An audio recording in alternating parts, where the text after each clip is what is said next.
Hello Trisha, good morning. Good morning, Didi. Do you know tomorrow is the Independence Day? Oh, yes, I know it. So you must go to your school to celebrate the day. Surely, I am also thinking to participate in the cultural program. That's great. By the way, what will you do? I have not decided yet. Then read out a patriotic poem. Yes, that is a good idea. It also will be your homage to the patriots.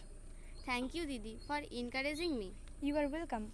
So, viewers, these two girls have tried their best to speak in English language. What is more, they are trying.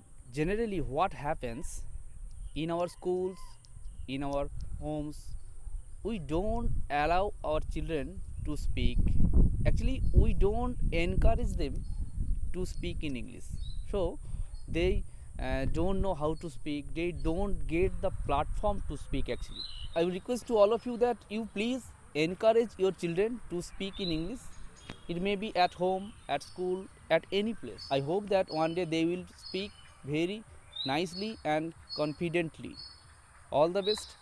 Stay connected to us. Love English. English will love you.